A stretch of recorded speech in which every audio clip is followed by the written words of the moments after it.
yang mengusulkan pergantian wakil presiden ini. Jadi usulan dari Purnawirawan Jenderal-Jenderal ini adalah ingin agar Gibran ini diganti.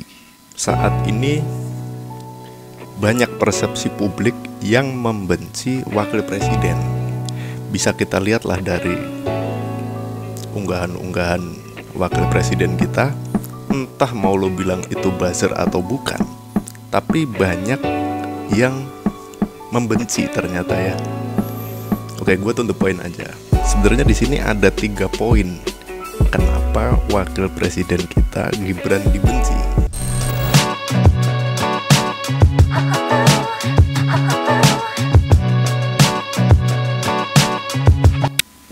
Jakarta keren untuk warga garis lurus.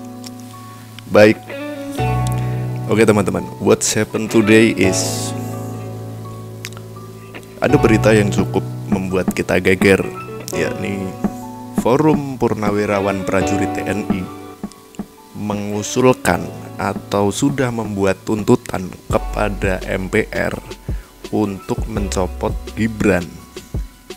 Ya, ini bahkan sudah ditandatangani oleh ratusan jenderal. Ya, luar biasa. Ini cukup membuat gue sendiri shock gitu tadi ya. Karena ada ratusan jenderal purnawirawan TNI, ada marsekal dan lain-lain di situ yang ikut menandatangani.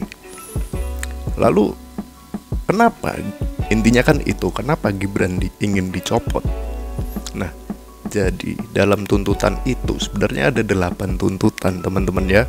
Ya kalau kita lihat tuntutan itu ada banyak ya, ada 8. Ya beberapa di antaranya adalah mengembalikan ke UUD 1945 sebagai tata hukum politik dan tata tertib pemerintahan. Terus ada lagi yaitu mengembalikan Polri kepada fungsi Kamtibmas ya, di bawah Kemendagri. Nah, yang mau kita bahas ini adalah yang mengusulkan pergantian wakil presiden ini. Jadi usulan dari Purnawirawan Jenderal-Jenderal ini adalah ingin agar Gibran ini diganti. Karena keputusan MK terhadap pasal 169 Q Undang-Undang Pemilu sudah melanggar hukum acara Mahkamah Konstitusi. Nah, lalu ada poin lain yang mau gue bahas di sini ya. Mungkin akan sedikit parsial karena akan gue fokuskan untuk saat ini banyak persepsi publik yang membenci wakil presiden. Bisa kita lihatlah dari unggahan-unggahan wakil presiden kita, entah mau lo bilang itu buzzer atau bukan, tapi banyak yang membenci ternyata ya. Oke, gue to the point aja. Sebenarnya di sini ada 3 poin kenapa wakil presiden kita Gibran dibenci. So, ketika Gibran Rakabuming Raka terpilih sebagai wakil presiden, banyak masyarakat yang terbelah pendapatnya. Sebagian masyarakat mempercayai akan adanya perubahan baru dari generasi muda. Namun tak sedikit pula yang membencinya karena beberapa kebijakan yang sudah dilakukan oleh presiden sebelumnya. Salah satunya faktor dinasti politik. Ya, kita tentu tahu kalau Gibran ini adalah putra dari mantan Presiden Joko Widodo. Nah, kehadirannya di panggung politik nasional ini dikhawatirkan sama publik akan menciderai atau merusak regenerasi politik selanjutnya. Nah, ini yang dikhawatirkan ya sama publik. Karena banyak yang merasa kenaikannya dalam posisi yang tinggi dalam waktu yang singkat itu merupakan hasil dari politik keluarga. Nah, yang kedua adalah karena proses pencalonan kemarin yang cukup kontroversial.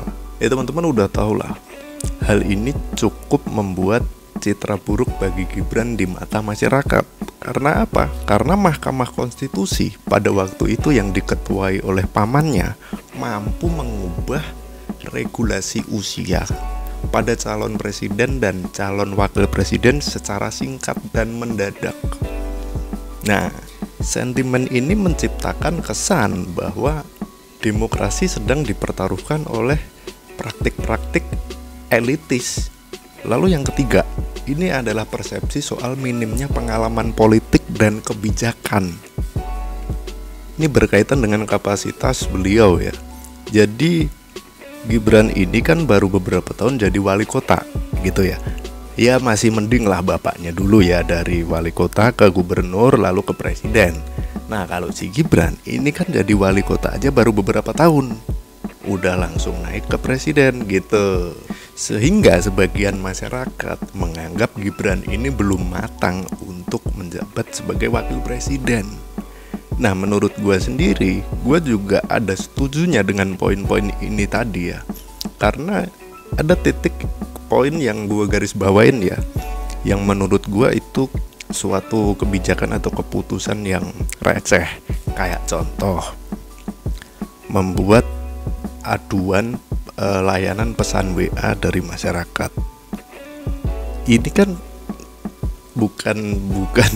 bukan kapasitas wakil presiden gitu loh sebenarnya. Sehingga kebijakan-kebijakan dan keputusan yang dikeluarkan oleh beliau ini terkadang memang terkesan kurang substansial atau tidak mencerminkan kedalaman pemahaman terhadap isu-isu nasional yang sedang terjadi di masyarakat kita gitu ya. Nah, daripada lu kira semua gue adalah buzzer, sekarang kita langsung cek aja. Ini akun Gibran Rakabuming. Langsung ya, ini akun official YouTube-nya dia.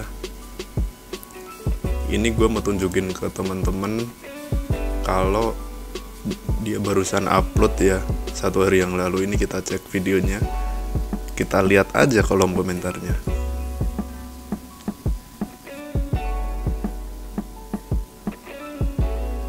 Oke, kualitas videonya, editingnya model-model kekinian ya teman-teman, seperti konten kreator. Oke, langsung aja nih kita lihat nih komentarnya. Ini benar-benar lo lihat sendiri ya. Jadi daripada lo ngira gue buzzer, nih.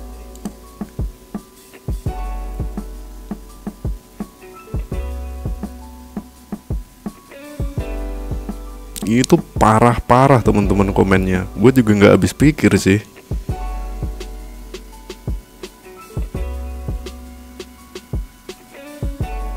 Kenapa di sini komennya kayak banyak yang negatif gitu daripada yang positif? Gue juga bingung nih.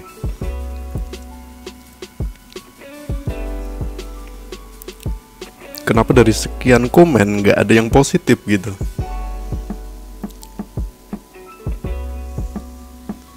Mungkin cukup sekian ya video kali ini.